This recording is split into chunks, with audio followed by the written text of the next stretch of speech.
Ladies and gentlemen, welcome to Wild Ride, and God bless every single one of you who said, "Where's the new show?" last week when we didn't have an episode because I was too busy getting duct taped to stuff. But I've never said this. Get ready for the funniest episode we've ever recorded by far. Ladies and gentlemen, Jim Jeffries. Yeah, dude. How you doing, man? Thanks for having me. Dude, thank you for doing it, man. So I watched Intolerant last night, your new special on Netflix. It's fucking fabulous. I really genuinely mean that. And to qualify the statement, to give it some credibility, I thought you seemed quite pissed drunk on the previous special. What was going on that? I wasn't drunk in the other one. I can't remember. I made the one before that. I had a couple of drinks in between the two recordings, so there might have been some scenes because I think the latest show I was more drunk than the first show, but I wasn't drunk. No, okay. I was sweating a lot. Right. Well, I mean, suffice it to say, I think that this new one, Intolerant, is fucking fabulous. Not that you've ever made bad comedy. I'm a fan. Like, you're on my top 3 list. Thanks. You're probably wondering who I am. Oh, yeah, I never do this. This is Scott Randolph. Hello, Yeah, Scott. what's going on, dude? I think you guys have met before, yeah? Yeah, I think we went down to your when you were filming that. Right, when we did Jim's podcast. Yes, this is Scott Randolph up in the front off camera. We have Paul and, of course, Wendy right here. What's going on, Wendy Jim? the How dog, are you? yeah.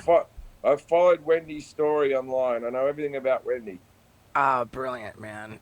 Brilliant. So, this was interesting when I reached out to you about doing this. We had a little bit of banter on text about the pandemic, and you expressed some gratitude for you said, I just needed to slow down a little bit. It was a blessing, kind of. Yeah, I didn't realize, that I hadn't had time off in sort of 20 years. And it wasn't as much time off because, doing stand-up comedy, often you have time off. You have your whole days off sometimes, and you're only working for an hour and a half at night and all that type of stuff. But I needed a day off from stress or from trying to sell a project or trying to get a project up and running or something like that. What I'm talking about. You just taped yourself to a billboard. I needed time off from that. And so, but now I feel like that's sort of ended now because it doesn't feel like with the pandemic, the deaths haven't slowed down, but everyone's just gone, fuck it, we had to go. And now the traffic's back. And, I just think with this disease or this virus, we're all going to get it eventually. And you just have to hope for the best, right? Stay away from old people. Right. It seems that I already did get it because I tested positive for the antibodies. When do you think you had it? No fucking clue. No fucking clue. Yeah. I had a regular COVID test where they put the thing up your nose. It was negative. Went back like a month later, and I had the nose one negative, but the blood test for antibodies, I don't even know why I got it, but it was positive. No fucking clue when I got it. Yeah, I want to have that blood test for the antibodies. I had the nose thing several times, but I think I had it in February. But yeah, who knows? And does antibodies last forever? Are you going to have it? You find forever? They do not last forever. But while they do last, you can be a fucking hero and go and donate plasma. I've got my appointment next week. Yeah. Yeah, that's good. That's good. And you can also shag people for a few weeks. That's got to be a big selling point that you can go to people. I can't give it to you. That must be nice. Right. Yeah, that's damn right. So, now, how old's your boy now? You mentioned his age in the special a couple times. He's 7. He's 7 going into year 2 like next week, and it's like he hasn't been to school for 6 months. We've been homeschooling, and homeschooling's a difficult one because homeschooling, you hope you. I don't know. There's other parents at the school who are doctors and lawyers and stuff like that, and I don't really know how to do long division. Like, I'm Googling everything I'm teaching him. Like, I know how to do maths in my head, right? I know how to add 2 numbers in my head, but I don't know the way to actually properly do it with carrying the one and all that type of stuff. So I think my kid may be dumber at the end of the whole pandemic And then there's other kids who may excel because their parents are smart or something. So I'm a bit nervous about him going into year 2. Yeah, when you say year 2, that's second grade. No, Yeah, it's you fourth cracked the grade. code. Yeah.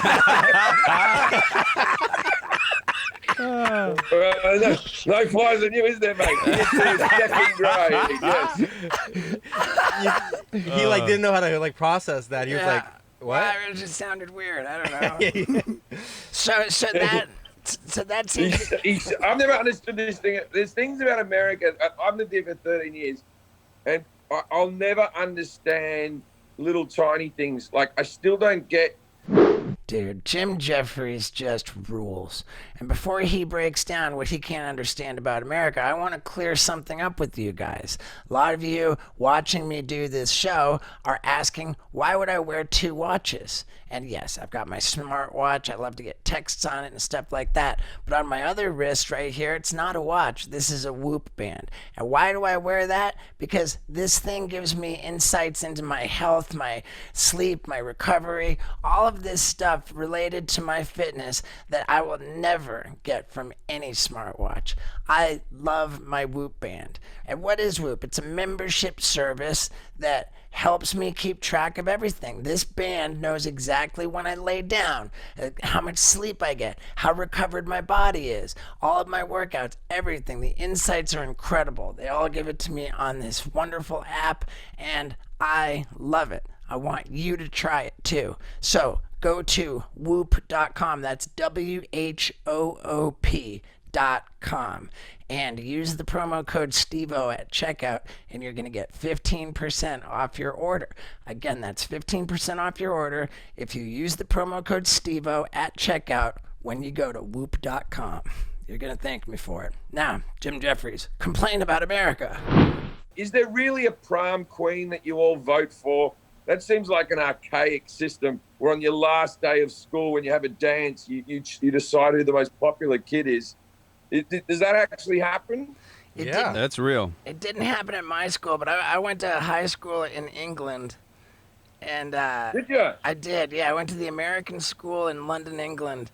And it was just not I'm glad you put England on the end there. If you said London, we might have thought you're up in Canada. Yeah, fair enough. Well, they don't do anything like that in Australia?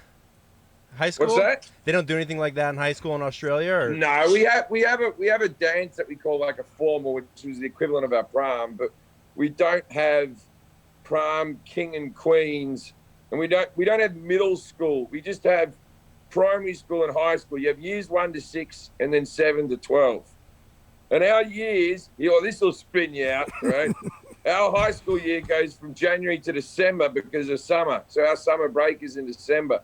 So I find it weird here that the school year ends in the middle of the year and you're the class of half of a year and half of a year. No, we're the full year. We're like your tax year. Right. That makes a Interesting. bunch of sense. That does make more sense. and That's they like also- the metric system. Yeah, they also stopped doing homework in Australia too, right? What? We don't have to do homework, did you say? Yeah, remember that guy on the boat with it is the whole fucking thing? And we were in Fiji, and he's like, dude, they just came out in Australia that they stopped giving homework to kids in Australia. They found that it sucked. No, that's bullshit. Sounds like he just stopped You doing just it. listen to a bloke on a boat in Fiji, that guy not being on mushrooms, and just telling you his theories and stuff. They still have homework in Australia. What are you talking about? No. Maybe they don't. I haven't lived there for a long time. I'll have to check that. Did you get a green card for America? Do I remember that right? I'm a citizen. Citizen. I got a green card. I got a green card like 8-9 years ago, and then you have to wait 5 years, and then maybe 2 years ago I became a citizen. And I went and got sworn in and all that type of stuff. And it's like, it's funny because my ex, my son's mother, she was Canadian, and she got it. So I was at her swearing-in ceremony, and her swearing-in ceremony, Obama was still the president. Now I think I'm a moderate or whatever. I don't want to get into politics or whatever. And I know there's Trump fans that watch the show, your podcast, but so Obama gave this wonderful speech, and I remember crying when she actually got sworn in, and so him just saying, "Welcome to this country. You are now an American," and all these uplifting words. And then and then when I got sworn in, I had a video from Trump, and his video was just like, hey, it's a fantastic, wonderful country. Try to get along with everybody and assimilate. Like, it was very basic. And it was just like a whole lot of like Mexicans going, what are we doing right now? It was very odd. And they give you a little tiny flag and you wave it. And then a video comes on the screen that goes, because I'm proud to be an American. And you just get an eagle fly for like 4 minutes of that song. That's great. Wow. Are you a citizen of Canada too, since you were married to a Canadian? No, I still have my Australian passport, but I think you can only have 2 passports. I got 3. Oh, you got 3? Yeah, my mom was born in Canada, my dad was born in America, and I was born in England. They let you have 3. Yeah. Because my son can have 3. He's just my son. My ex and me, we had a debate over whether he should get Canadian or an Australian passport. And I said, oh, it's probably better if he gets Australian passport, because it's different. Like, he lives in America already, and then he can go to Australia. It's a bit of a different thing, And my ex is like, well, what's wrong with Canada? Why can't he get a Canadian passport? And I was like, look, I like Canada as much as the next man, but come on. Yeah. Well, Canada and Australia are both notoriously difficult countries to get into if you have a criminal record. I don't know. It might surprise you. I don't have a criminal record. I've never been caught for anything. I've talked openly about drug use and all these things. I don't have a criminal record. I've never been arrested. That's great. I've gone out of my Have way. you been to arrested? Quite a bit. I imagine masturbating as you jump out of a plane is a crime, and you put that online. Like, that feels like a crime to me. Yeah, I haven't put that online yet, but I'm sure. Oh, you did. What's even creepier is you just sent that to me. How have I seen it if you haven't put it online? How have I seen you jack up and jump out of a plane? I showed it to you in person. Ah, well, that's even more creepy. The fact that we were sitting around and you said, hey, come over here. If we were in a workplace, I'd be at HR right away. Yeah, well, we were. We were over at your studio where you taped the Comedy Central show. We were doing the podcast after your taping. So it was a workplace. Right. That's right. Well, I'm all right with it. You see, your secret's safe with me. Yeah. So how long ago did you tape Intolerant? I taped it back in November of last year. And the problem was, so there's a whole bit in the special about how germaphobes are a pain in the ass and all that type of stuff. It didn't date very well, 'cause it came out like a month ago, and it's like me going, fucking germaphobes, what the fuck do they know? And now we're living in this old COVID world. It's like I started doing a new show that I was touring because the special was about to come out, so I did all new material. And I think I did about 7 shows before the lockdown happened, and my opening 20 minutes was about the bushfires in Australia. And who gives a fuck about that anymore? That was February that whole country was burning down. It was a huge news story, and now it just feels like a lifetime ago. Yeah, it was really fucking sad too, man. We lost like a third of the koalas and all that type of stuff, and there was some like 30 million mammals or something. They lost a lot of animals. It's funny that the koalas got all the press because they were the only animals that didn't run away from the fire. It's like they sleep for 22 hours a day. They just sat there and just got burnt while the other animals were trying to leg it out of there. And then we all go save the koalas, save the fucking proactive animals like the kangaroos that put effort into saving themselves. Yeah. They pulled them up by their bootstraps. That's right. Yeah, I think that in your defense, the whole fuck germaphobes thing is pretty fair because it turned out that COVID doesn't actually stay on cardboard boxes so effectively. On cardboard boxes? Yeah, like the FedEx boxes. People and were UPS. People were worried about receiving their packages from Amazon. Like, oh well, this cunt just touched it, and so now what if I touch it? I'm gonna get COVID. But the whole transferability on surfaces really wasn't an issue at the end of the day. So I'm with you on the germaphobes. You got to keep your immune system on its toes. The BBC released a thing where guidelines on how you can have sex during COVID, and there's strictly no kissing now. Yeah. You're not to kiss during sex. And I'm like, thank God, I've been wanting that from the beginning. I'm so happy they brought that rule in. Straight to it. That's fucking fantastic. I wonder how long it's gonna.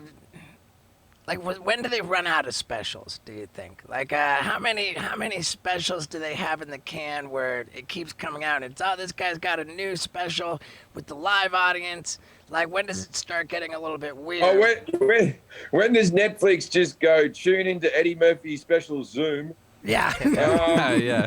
It's like Yeah. the UFC fights now. Right. Yeah, I don't know. I think they've got a lot of them, but the thing is, what we're going to do is we're going to start to get a lot of specials from New Zealand comics. Yeah. They'll keep on producing those. Yeah. Because New Zealand's completely open. We'll go, here's Tim with his special flip-flops. Oh, no. Yeah. New Zealand and South Korea. Yeah. New Zealand, South Korea. So Steve called you a cunt earlier. You said the word cunt, but like cunt's not popular here. So when you first moved over here, were you calling people cunts? And they were like, Well, that's a difficult one. When I first got here, there was the one rule that was in the comedy clubs was you can't say cunt. And I'll say it again. I love Jim Jeffries. But you know what I don't love? How hot it is. I don't know what part of the world you're in, man, but if it's anything like it is here in Los Angeles, you are sweltering. And you know what happened to me earlier today? I reached into my underwear and I scooped my balls, and then I made the mistake of smelling my fingers. It was so powerful, it was so overwhelming, and I could not believe that I didn't have on my ball deodorant from Manscaped. That's right, ball deodorant, guys. It's important in this heat. And you know what else in this heat? You want to have your shirt off. You want to look good. You want to have your pubes groomed, gentlemen. So Manscaped has you covered. We've got the Lawnmower 3.0, it's amazing. We've got the Weed Whacker to take care of that nose hair and the ear hair. We got the ball deodorant, the foot deodorant. We got it all. And you can have it at a discount. Go to manscaped.com/Stevo and you get 20% off plus free shipping. How about that? Again, free shipping and 20% off your order if you go to manscaped.com/Stevo. Now, back to Jim Jeffries. And then I was like, all right, I'll say it. And I just said it because I knew I'd get away with it. And then they were like, okay, you can say cunt, because no one was complaining. And then other comics would come in and go, why can't I say cunt if he can say cunt? And it became like when racists want to say the N-word. And they're like, but he just said it in a song. I should be allowed to say it. And it's like, no, Jim's allowed. And then what happened was they went, okay, well, I guess you can say it too. And now I basically got rid of the cunt ban in this country. Nice. 15 years ago, you couldn't say cunt in the comedy clubs. I'm telling you, I open up the door for all you cunts to say cunt. You're welcome. we should put a statue in your name of a big cunt. Dude, I love it, man. And I wish there was a cunt counter on Intolerant, because it's just I tell you, if you watch my first special, I swear to God, on my first special, I had an HBO special was my first one. And HBO went. Is that the one with you in the bottle? You know, that was the one. It was the one before, the one with the red background. But in my first ever special, so I'm doing it. They go, look, you're fine to say anything. It's HBO. You can say whatever you want. But the deal is that the ratings work. You know how ratings work in 15-minute increments, right? Mm-hmm. They want to see what your attention is. It's not enough for people to tune in. People have to tune in and watch all the show, you know. So they said we don't mind you saying cunt, but we want everyone to stay for at least 15 minutes. So if you can not say cunt for 15 minutes, we'd really appreciate it, right? So I had a cunt light at the back of my room, at the back of the theater, that turned on at 15 minutes, and I think like at 15 minutes and 3 seconds, I say Aunt Panda's a bunch of cunts. And then I say cunt throughout the whole rest of it. But if you watch that special at the very beginning, I don't say cunt. I feel like in your early specials, you really what made me fall in love with you before we ever met was your bits about Christianity and God. They really just sticking it to the whole religious people, and I really loved that. Well, I also find with that's a thing that I was more passionate about when I was younger. I still believe that religion's a load of rubbish, but now I'm less. I used to be so angry at religious people. You know what I mean? I used to be more into religion as an atheist than religious people were. You know, it used to make me so angry at religion. Now I'm just like, live and let live. I think one of the privileges of being an atheist is you don't have to think about it. You know, it's strange that there's even a word for atheism. There shouldn't be a word for it, because believing in nothing. Because there shouldn't be it's bullshit believing in a God. But you know, now I'm a bit more live and let live. If that's what you want to do with your life and you're not hurting anyone, go believe in your fucking man in the cloud if that makes you feel better. Yeah. I'm cool with that. One time I met an atheist, and he said, I'm an atheist. I don't believe in God. I just believe that the universe is, I believe that creation is an exercise in the universe experiencing itself. And I was like, yeah, that's God. Yeah. That's it's the most profound thing about God. You know what happened to me around sort of 2008, 2009. I started being invited to do atheist conventions and talk at them, and at that stage I wasn't earning that much money, and they were paying me like $10,000, $15,000 to go talk at these atheist conventions, and I was like, you know what? Even if I find fucking God, I'm not going to tell anyone. Nice. Were the people at those atheist conventions a bunch of cunts? Well, some of them were. A lot of them were very nice. But like, this is a strange, ironic thing about, maybe irony is not the word, but a strange thing about really religious professors, like really atheist professors. They don't half do the God look. They've all got like white beards and long white hair, and they're like, "There's no God." Well, stop trying to fucking look like him, cunt.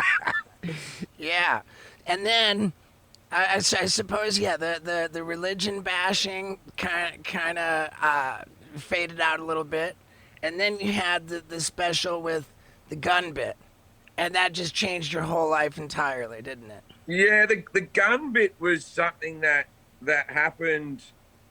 I never thought it would take off. It at one stage it was up to like 70 million hits or something before it was taken down by Netflix. It was like 70 million. Now it's like 20 million or something like that, or 15 million or something. And so all up, you know, anywhere between 80 and 90 million hits on a comedy routine. And I started getting people started showing up to my shows, right, just wanting to hear me talk about guns and you know, telling it how it is and all that type of bullshit. And then I'm up there telling jokes about fucking getting things cut out of my dick and all that type of stuff, you know. And like my last special was like an hour-long story about me shitting myself. And I feel like a lot of people were very disappointed, you know. But the gun thing, I wrote that routine over the course of 3 days because I was doing a TV show. I was doing a TV show called Legit, where I was playing myself type of thing, and John Ratzenberg, who played Cliff Clavin from Cheers, the mailman, who I'm still friends with to this day, who I think is a great guy, and he's a Republican or whatever, so he's pro-gun, and I grew up in a country without guns, and anyway, so I was with him when Sandy Hook happened, and he said, none of this would have happened, Jimmy, if those teachers had guns. And then I just argued with him, and we argued for 3 days, and at the end of that argument, I had all the jokes already worked out to go on stage with, you know, for a 15-minute bit. Yeah, I mean, that bit, I sent it to my family, and my family absolutely fucking loved it. And then I came home to visit, and I was like, oh, let's watch that comedian that you guys love, you know? we put on a whole special, and my dad was like, Yeah, I can't do this. Yeah, he has that one hit that we all like. Yeah. I don't want to listen to the whole album. I'll just buy the single. Yeah, That's funny. that's great. And so, from like a business perspective, like a career perspective, there's really Jim Jeffries pre-gun bit, and then there's Jim Jeffries post-gun bit. Is that safe to say? Was that like the... Not really in stand-up, but like I wouldn't have gotten the Jim Jeffries show if not for the gun bit. You know, Comedy Central, I think they brought me in to do something like that. You know, I could have been a correspondent on the Daily Show or something like that, but I didn't want to live in New York. And then you know, I think after they had a TV show afterwards, you know, they had Stephen Colbert, and then they tried some other things to a couple of other people. It didn't work out. I think I was just lazy because they basically offered me the spot after the Daily Show, and I said, "Oh, how about I just do something once a week?" And then, you know, I stupidly went, and, you know, we'd do international field pieces. I just flippantly said that in the meeting. I said we could do international field pieces, and then I did something like 50 international field pieces and had to fly all over the world. It was way more work than doing a nightly show. I really fucked myself on that one. Yeah. And but it was fun to travel the world. But it was like you'd go into a town for like one day, you'd do a piece on shark finning or something like that. Then you're off to South Africa doing a bit on the poverty over there. Then you'd be in Korea doing something about the demilitarized zone, you know, and all that type of stuff. So I found that was sort of the moment in my career where I was walking around going, how the fuck did this happen? This was never in my plans. This feels like a very off type of thing for me. But my stand-up as such never changed. It was always sort of the same vibe. But like my TV career changed, you know. At the moment, I've got a multicam sitcom in the works for NBC, and we were only 6 days out from being on set before COVID shut it down. All the sets were built and all that type of stuff. Damn. And a lot of people who so-called fans of mine are doing that whole, oh, you're a sellout, you're doing a multicam sitcom and all that type of stuff. It's like, you know, there's lots of, you know, comics who have done multicam sitcoms who do edgy material. Bob Saget did multicam sitcoms, and, you know, even at the Richard Pryor show is in front of a studio audience and stuff like that. You know, it's not just clean comics like Bill Cosby who do them. Right. Yeah, just tell him God has a plan for you. You know? Yeah. Yeah, like you can say what you want about Bill Cosby, but in the end he turned out to be pretty edgy. Yeah. I have a question, Jim. It seems like you make like a gun bit joke or an atheist joke, and everyone wants you to be the spokesperson all of a sudden for this. Like, what's that feeling like? Do you end up resenting that?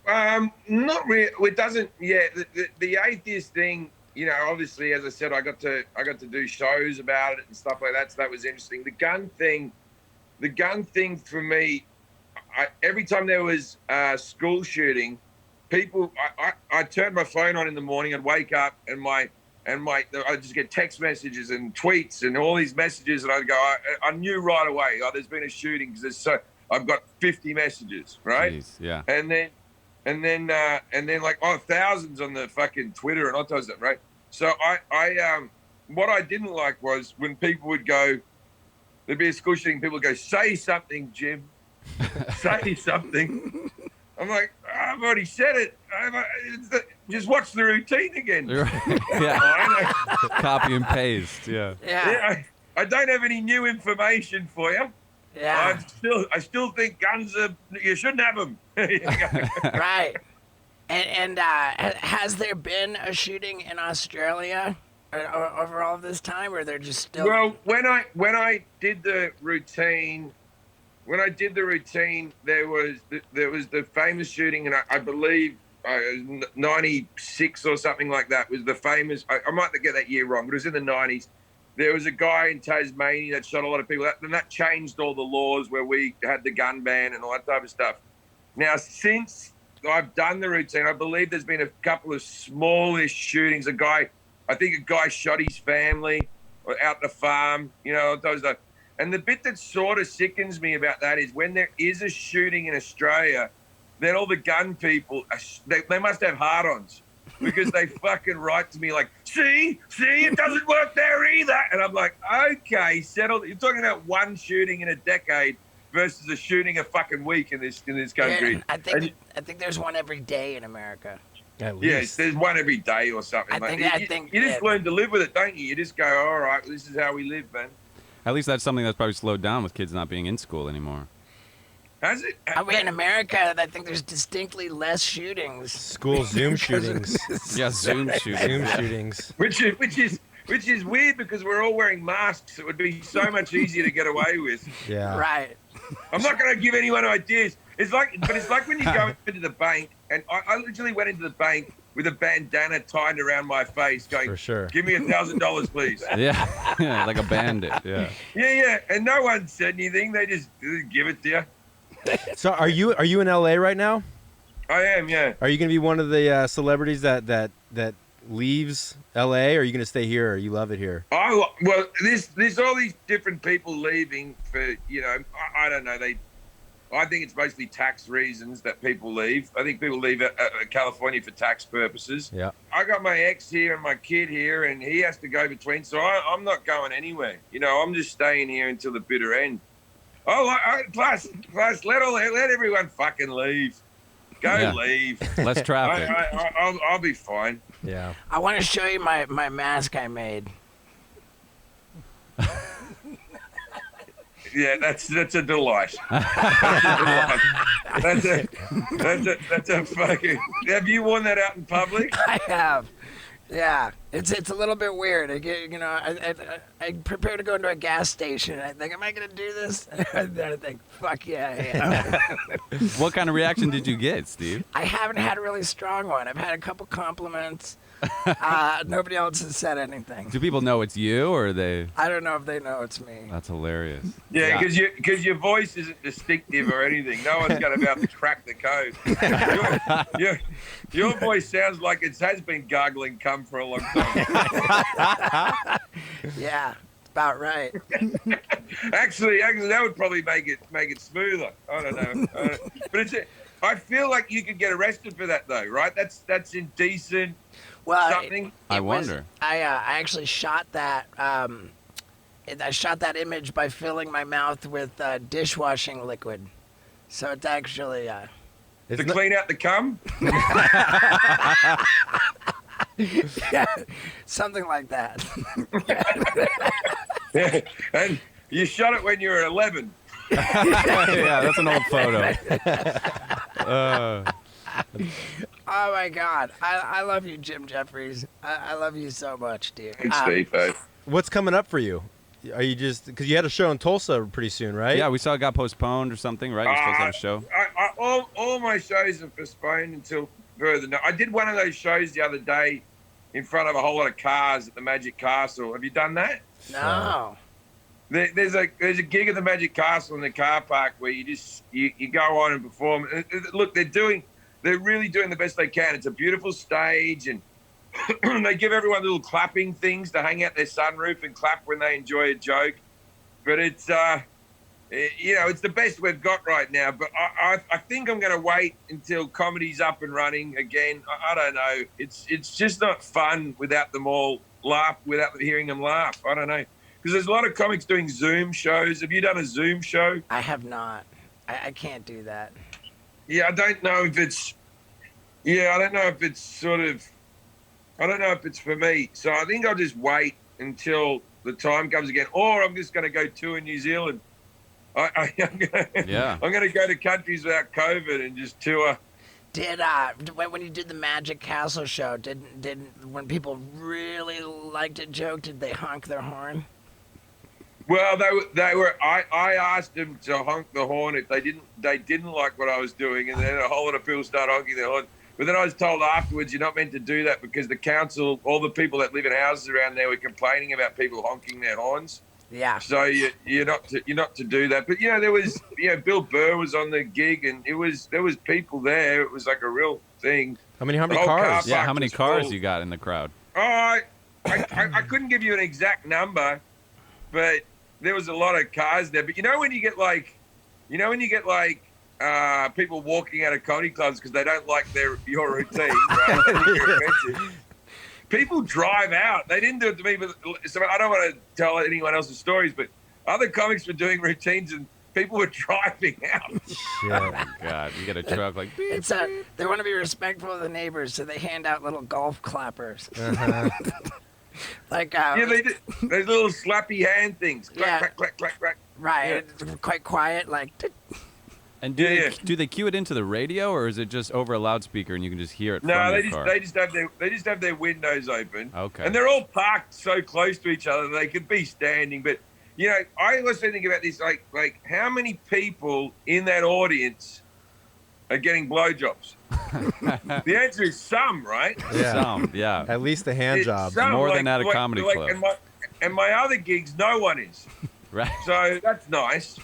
And people would just be doing cocaine in their car. No one would be worrying about that. Yeah. So there are some positives to the audience doing this. I mean, were people drinking beer in their car? Obviously, right? So it's Yeah, like, you can order beers. You can order beers, and they come to you like you're a car hop. You know what I mean? Like they come and deliver the beers. You order the beers on an app, and they'll even bring you the Magic Castle food. You can get some chicken wings and some whatever they're going to serve you, and a beer and a bottle of wine, and they'll bring it to your car. and drive home.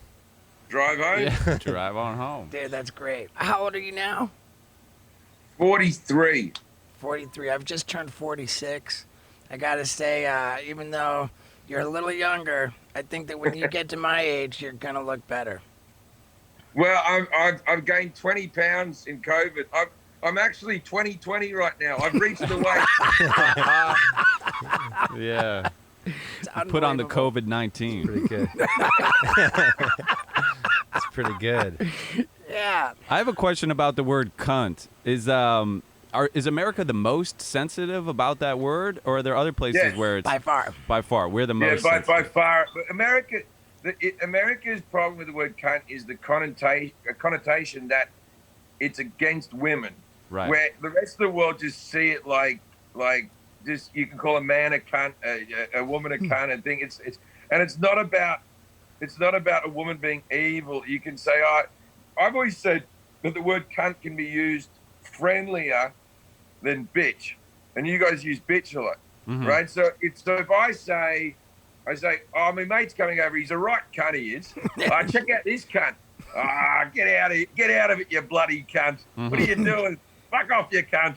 Like Yeah. that, right? Where if you go, my friend's coming over. She's a right bitch. She is. Look at this bitch over here.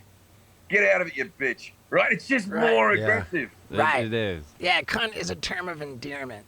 And that's It why we can, love it. it can yeah. be. It can be. Yeah. We were But walking funny- around. We were walking around South Africa calling people cunts, and they're like, "Yeah, we don't say that here."